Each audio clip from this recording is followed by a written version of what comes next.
Greetings and welcome to the PLSQL channel, a series of video trainings on the Oracle PLSQL language. My name is Stephen Feuerstein, and I'm a PL/SQL developer just like you. This lesson is part of my series on Input-Output I/O and Oracle PLSQL. The focus of this lesson is manipulating B files with DBMS lob. Some quick reminders. Download all the code that I use to demonstrate B files and DBMS lob features and supporting PowerPoint documents at PLSQL Obsession, toadworld.com/sf. In addition, make sure you're comfortable with the previous lessons in this series, mostly focusing on utilfile, using utilfile to read and write operating system files. So when you're reading and writing text files, utilfile will do the job for you pretty well. But when you're working with large binary files, it doesn't work at all. And that's where DBMS lob and B files come in. So with DBMS lob, generally you can manipulate lobs, large objects, and they can be character lobs, clobs, they can be binary lobs, blobs, and they can be B files, binary files. So the idea is that you would be working with very large binary chunks of data, images, Word documents, spreadsheets, etc. But they don't have to be. You can actually manipulate any sort of file as a B file. Now inside PL/SQL there's a data type called B file, and that's actually a pointer to an operating system file. And please note that I'm going to be covering some of the features of DBMS lob, not all of them, and this definitely does not constitute a training on working with lobs per se. It's a very big, complex topic.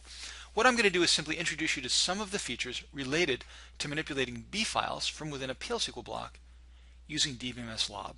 So I'm going to show you a little bit of what you can do with DBMS lob, give you a little bit of a training on working with these kinds of large objects, but you'll definitely want to explore the documentation, which has a whole book on working with large objects, and of course many of the other features of this package. So the B file functionality we're going to look at is how to open and close B files, comparing two B files with a compare procedure, get information about a B file. What is its name and location? Does it exist? What is its length? How to read the contents of B files and note their read-only structures.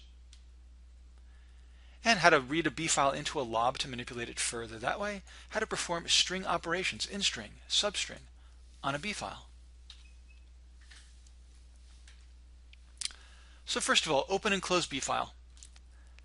Now first, you've got a file sitting out on disk, let's say in my demo directory.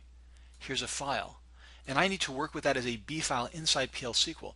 So the first thing I'm going to do is call the B file name function to basically get a pointer to this file as a B file type of data.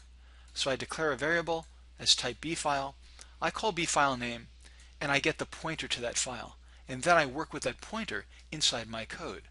So does the file exist? DBMS lob.file exists. Is the file open? File is open. And I'll check that status actually before and after I call the file open procedure to actually open the B file that I've pointed to. And I can also close the file with file close. Let's take a look.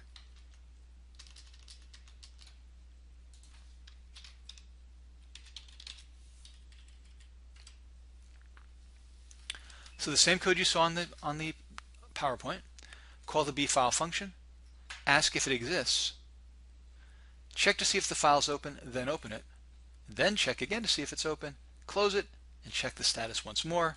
I run my code, and I see the following. Does it exist? 1 equals yes. Is it open? 0 is no. Now is it open after I open it? Yes. And is it open after I close it? No.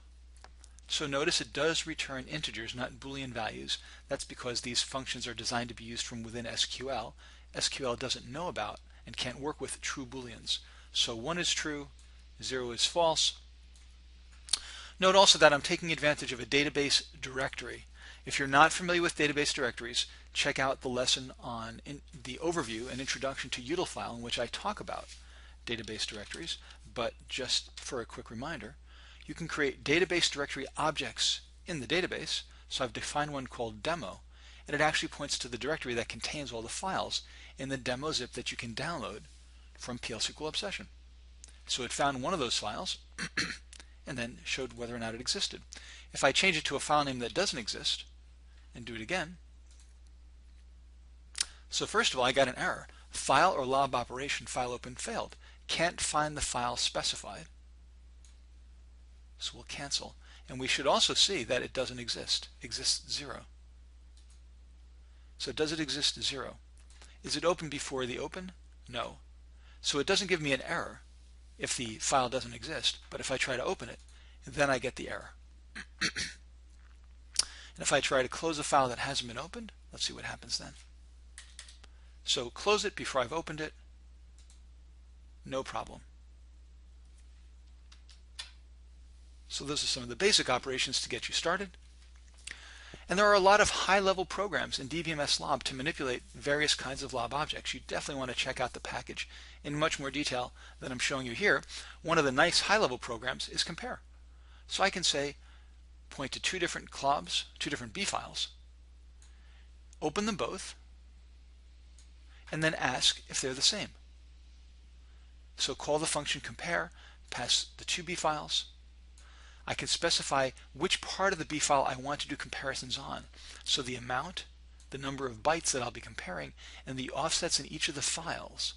And then when I'm done, I should close those files. Let's take a look.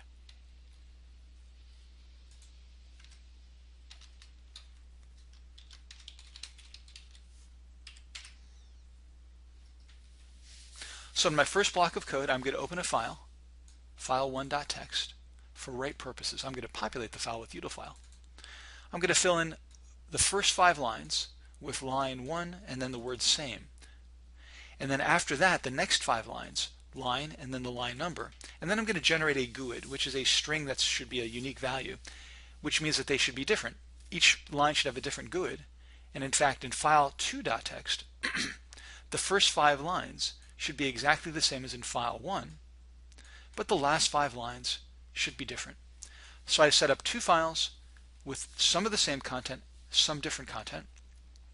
Again, if you've not used util-file yet, if these are not familiar programs, you should go back and watch my series on util-file. Then I'll open both of those files. Well, first of all, I'll get the pointer to the B files in both cases. I'll open each of the files, and then I'll examine different portions of the file. So first I'm going to say, I only want to look at 33 bytes starting from position 1. And that will fall within the first 5 lines, so those should be the same. And then I'll tell it to start at location 55 for temp 1 and 25 for temp 2 with the same amount of offset. And that should show me that they're different. And then I'll do an equality check, compare the files with a very large amount to make sure I'm getting all of it, and the offset set to the default, which is 1. I run my code, and I see the following. The first 2 files, the first call, compares them and returns 0. They're the same. The second call compared the part of the file that are not the same, and that returned 1. The comparison said they're different. And finally, when I compare the entire file with my defaults for my starting point, then I get that they're different. And we should be able to actually replace this. Let's try one more thing. Replacing that very large number, which looks kind of silly, doesn't it, with a constant. Let's see. Let's call it my package.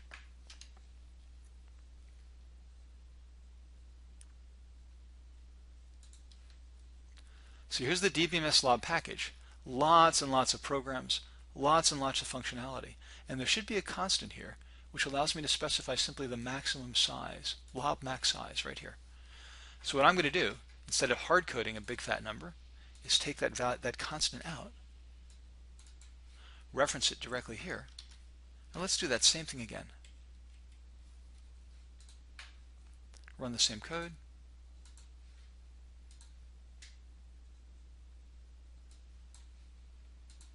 And notice that works as well.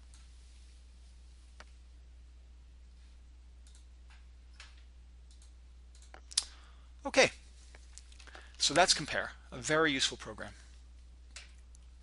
Get information about a B file. You can get the name of the file associated with the B file, get the length of the file, does the file exist, and is the file open? A couple of these we've actually already seen.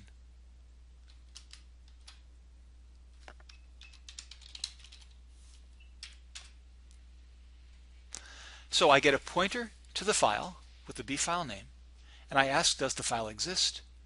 I ask, is it open? I get the length of the file. I get the name of the file, which actually gets the directory and the name, and I'll display those values. Run my code, and there's the contents. It's stored in the demo directory. There's the name of the file. It has 3253 bytes. Does it exist? Yes. Is it open? No. It's kind of interesting how Oracle passes back these different return codes for different scenarios.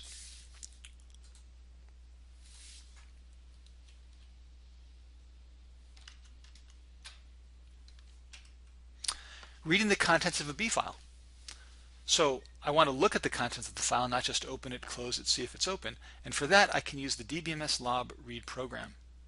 So what I'll do is get a pointer to my B file. I'll open the file, and then I can call the read procedure to specify the amount that I want to get, the starting location, and the buffer that will receive it.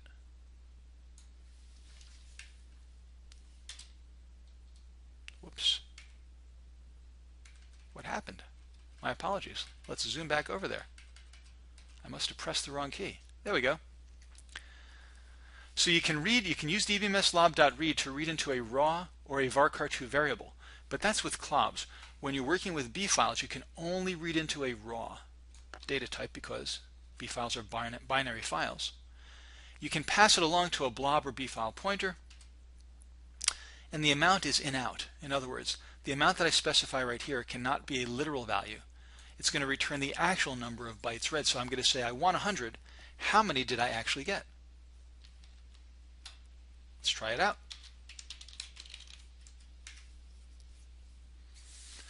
So get a pointer to my B file. Declare the contents, which is raw. Declare the amount that I'm going to be requesting, 100 bytes. I open my file. I call read. I specify the file that I want to read from, the amount I want to read, the offset. I'm going to start from location 1, and then the buffer to retrieve it, and then I can display the contents. And when I'm done, I close my file. Run my script, and because I had this word highlighted, Toad tried to run just end and it didn't work, so let's do that again with nothing highlighted, and I see these 100 characters from my B file. Obviously presented as raw data. Not very interesting to look at, but at least you can see that I got those values back. Some other B file operations you might find helpful. I can read a B file into a blob or a clob and then do other manipulation with it from there. I can perform in-string operations. I can say, well, does this string exist in my B file? I can even pull out chunks of my B file using substring.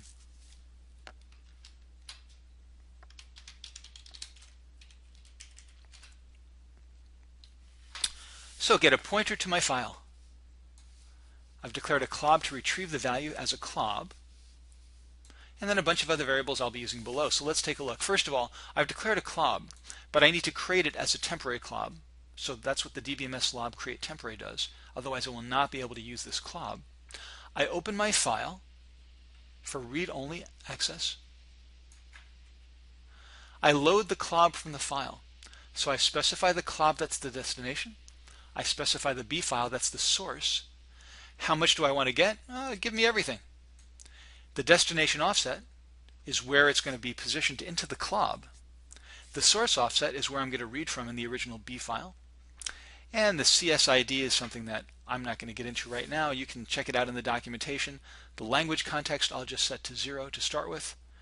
And the warning, if a warning comes back, we can take a look at it. So after I call that, I can check the length of the clob, so get length, and that will demonstrate that I did retrieve some information. Then, DBMS lob instring is just like the instring of a varchar2. I can specify the B file by location, the pattern I'm looking for, the offset in the string, in the B file, where do I want to start my search, and the nth occurrence. And if it returns a value greater than 0, it'll tell me that it found that string. And then I can use substring as well. So DBMS lob substring will work with clobs and blobs and B files. I can tell it the amount I want and where to start. I run my code, and there's my substring.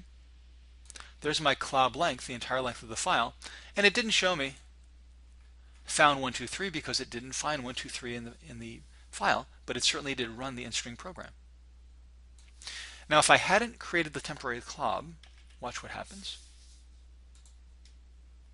Invalid lob locator. So whenever you get an invalid lob locator and you're working with clobs in your PLSQL code, that's an indication that you forgot to create the temporary clob. So do that. In addition, it turns out you cannot load the clob from the file until the B file is actually opened explicitly. And that's what this message tells us. So I've got to open it. I've got to create the temporary clob, and then I can load the clob from file.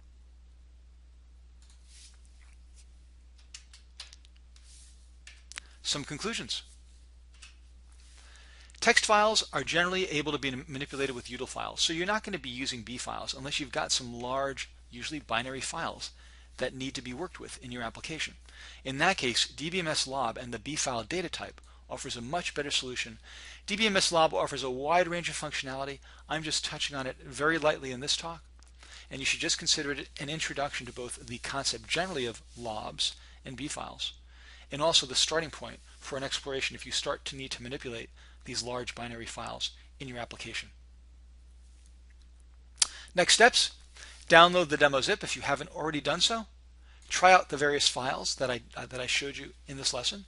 Make sure it makes sense to you, that you're not running into any errors, that you can create your database directory successfully and manipulate the B files through them.